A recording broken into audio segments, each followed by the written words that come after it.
Halo, saudara yang dikasihi Tuhan. Apa kabar saudara? Saya berdoa dimanapun saudara berada yang menyaksikan ini. Saya berdoa saudara dalam keadaan baik, sehat kuat, serta berlimpah dengan ucapan syukur. Sekiranya di antara saudara ada yang terbaring karena kelemahan tubuh ataupun karena sakit, aku berdoa dari tempat ini, oleh bilur-bilur Yesus Kristus, saudara sembuh, saudara pulih. Haleluya. Firman Tuhan saudara untuk kita hari ini, mujizat pasti terjadi. Dan saya berdoa, mujizat terjadi atas saudara dan atas saya. Sebelum kita dengarkan firman Tuhan, mari kita berdoa. Tuhan Yesus yang baik, terima kasih buat anugerah Tuhan, buat kasih setia Tuhan. Kalau sebentar kami akan merenungkan firman-Mu, urapi kami Tuhan, agar kami memperoleh pengertian. Terlebih kami menjadi pelaku firman-Mu. Kami percaya firman yang ajaib ini akan menolong, memulihkan, serta memberkati kehidupan kami. Di dalam nama Tuhan Yesus, kami dengarkan firman-Mu. Haleluya. Amin. Mujizat pasti terjadi. Kejadian pasal 21. Kejadian pasal 21 ayat pertama sampai ayat yang kelima. Kejadian 21 ayat pertama sampai ayat kelima. Demikian firman Tuhan. Tuhan memperhatikan Sarah seperti yang difirmankannya, dan Tuhan melakukan kepada Sarah seperti yang dijanjikannya. Maka mengandunglah Sarah, lalu ia melahirkan seorang anak laki-laki bagi Abraham dalam masa tuanya. Pada waktu itu yang telah ditetapkan sesuai dengan firman Allah kepadanya. Abraham menamai anaknya yang baru lahir itu Ishak, yang dilahirkan Sarah baginya. Kemudian Abraham menyunat Ishak anaknya itu ketika berumur 8 hari, seperti yang diperintahkan Allah kepadanya.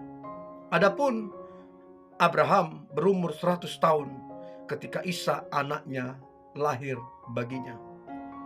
Saudaraku yang dikasihi Tuhan, kalau kita perhatikan ayat yang pertama, ini luar biasa saudara. Tuhan melakukan kepada Sarah seperti yang dijanjikannya. Artinya apa saudara? Artinya Tuhan pernah berjanji kepada Abraham ataupun kepada Sarah bahwa mereka akan memiliki keturunan. Tuhan pernah berjanji. Tapi memang secara manusia, untuk Abraham dan Sarah menerima janji yang daripada Tuhan tentang keturunan, mereka menunggu waktu secara manusia lama saudara, 25 tahun. Baru kemudian janji itu digenapi atas mereka. Dan ajaibnya saudara, janji itu berlaku sekalipun Sarah sudah tua, sudah mati haid saudara. Secara dunia medis, kedokteran, udah gak mungkin lagi punya anak. Tapi karena memang Tuhan berjanji, dan janji Tuhan tidak bisa dibatalkan oleh keadaan ataupun situasi selama kita percaya. Dan Sarah yang sudah berumur itu, kalau bahasa saya, Sarah nenek-nenek itu, dia mengandung dan melahirkan anak yang kemudian diberikan nama Ishak. Saudara, 25 tahun saudara, mereka menantikan anak itu. Mereka menantikan janji Tuhan. Dan saudara, ada yang menarik di sini kalau kita perhatikan di ayat 16. Di Kejadian pasal 16. Waktu Sarah menantikan janji Tuhan, Sarah itu ternyata melakukan kesalahan. Jadi secara manusia, Sarah bisa salah, bisa keliru, dan bisa melakukan kesalahan seperti kita, saudara. Nah, dalam Kejadian pasal 16, ayat pertama sampai ayat kelima, ketika Sarah menantikan janji itu, dia melakukan kesalahan. Kejadian pasal 16 ayat pertama sampai ayat kelima. Adapun Sarai, istri Abram itu tidak beranak. Ia mempunyai seorang hamba perempuan orang Mesir, Hagar namanya. Berkatalah Sarai kepada Abram, "Engkau tahu Tuhan tidak memberi aku melahirkan anak. Karena itu baiklah hampiri hambaku itu.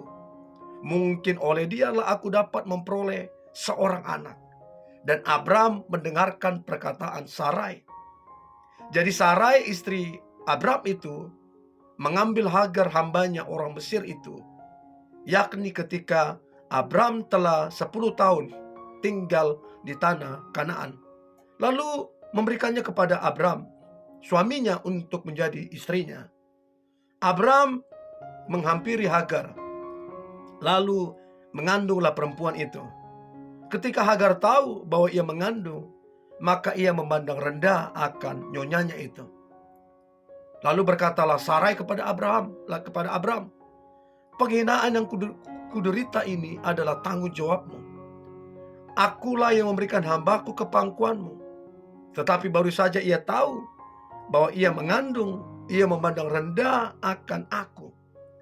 Tuhan kiranya yang menjadi hakim antara aku dan engkau. Saudara, coba kita perhatikan ayat yang kedua. Ini kesalahan fatal. Bagaimana Sarai meragukan, bahkan tidak percaya kepada janji Tuhan. Ayat kedua, berkatalah Sarai kepada Abram, "Engkau tahu Tuhan tidak memberi aku melahirkan anak." Ada satu statement, ada satu pernyataan bahwa Sarai atau Sarah berkata, "Tuhan tidak memberi aku melahirkan anak." Artinya dia mempercayai, dia menempatkan dirinya bahwa dia itu sampai mati nantinya tidak punya anak. Karena dia punya statement, punya kepercayaan itu, dan mengucapkan itu, maka apa yang terjadi, saudara? Dia melakukan kesalahan. Dia merugikan dirinya sendiri. Akibatnya apa? Kedagingannya, manusianya yang bekerja. Kemudian dia memberikan Hagar, hambanya, untuk kemudian menjadi istri suaminya. Jadi bayangkan, saudara, saya kira itu sangat fatal. Dia memberikan wanita lain, yaitu hambanya sendiri, diberikannya kepada suaminya untuk kemudian menjadi istrinya. Dia rela dimadu hanya karena dia tidak percaya. Dia tidak sabar menanti janji Tuhan. Akibatnya apa? Hambanya itu mengandung dan memandang rendah Sarai. Dan Sarai pedih hati, dia kecewa, dia sedih. Sampai dia berkata, saudara, "Tuhanlah yang akan menjadi hakim antara aku dan engkau." Sampai begitu, saudara. Saudaraku yang dikasihi Tuhan, jangan ulangi kesalahan Sarai. Hanya karena kita disuruh menunggu sama Tuhan, bukan berarti Tuhan lalai, saudara. Hanya karena kita disuruh Tuhan menunggu, bukan berarti janji itu tidak digenapi. Saudara, seringkali yang kelihatannya lama, seringkali justru itu yang terbaik. Itu menjadi momentumnya, seringkali itu, saudara. Saudara, sabarlah menunggu. Teruslah percaya. Teruslah berharap. Dan bersyukurlah. Dan lihatlah, saudara, maka mujizat pasti terjadi atas saudara dan saya apabila sabar, apabila terus berharap, ya, apabila terus bersyukur, dan apabila terus percaya. Dan lihatlah, mujizat akan dinyatakan. Saudara, Ada banyak kesaksian yang saya terima, yang kemudian orang mengalami mujizat ketika mereka menantikan janji Tuhan. Saya punya teman, mereka dengan istrinya baru menikah, karena istrinya seorang dokter. Dia tahu bagaimana mungkin sakitnya melahirkan, karena mungkin dia melihat setiap hari, menyaksikan setiap hari orang melahirkan. Sehingga dia berkata, satu aja kita nanti punya anak. Karena melahirkan itu nggak mudah gitu loh. Tetapi suaminya berkeinginan punya anak 2 atau 3 lah begitu. Jadi terjadi satu perdebatan kecil. Setiap ketemu istrinya bilang 1 ya, suaminya bilang 2 atau 3 gitu loh. Nah, mereka berdebat dalam waktu beberapa saat. Lalu kemudian mereka bersepakat, saudara. Kita sepakat, mereka bilang, apapun yang Tuhan berikan adalah yang terbaik. Nah, ketika mereka bersepakat, saudara, maka istrinya teman saya ini mengandung. Dan mujizat terjadi, saudara.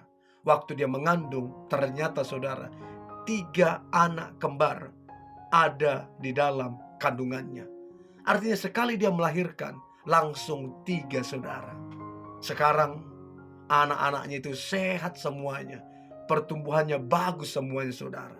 Ketika mereka sepakat dalam menantikan janji Tuhan, maka mujizat terjadi, saudara. Saya berdoa, saudara boleh bersepakat juga dengan suamimu, bersepakat juga dengan istrimu, dengan anak-anak saudara.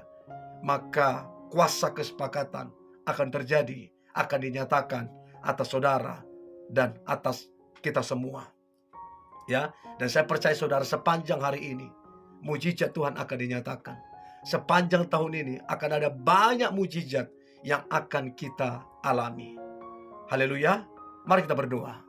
Tuhan Yesus yang baik, terima kasih buat anugerah Tuhan, kasih setia Tuhan di dalam kehidupan kami. Kami percaya, Tuhan, mujizat pasti terjadi atas kehidupan kami. Untuk itu kami terus berharap, terus percaya, terus bersyukur, dan kami akan melihat janji Tuhan, kuasa Tuhan, mujizat Tuhan dinyatakan atas kehidupan kami. Kami imani hari ini adalah hari yang penuh dengan mujizat. Sepanjang tahun ini kami akan menikmati banyak sekali mujizat yang datangnya daripada Tuhan. Di dalam nama Tuhan Yesus kami klaim dan kami percaya. Dan kami berjanji, biarlah segala pujian, segala hormat dan kemuliaan hanya kami kembalikan kepada Tuhan Yesus Kristus saja. Haleluya. Amin.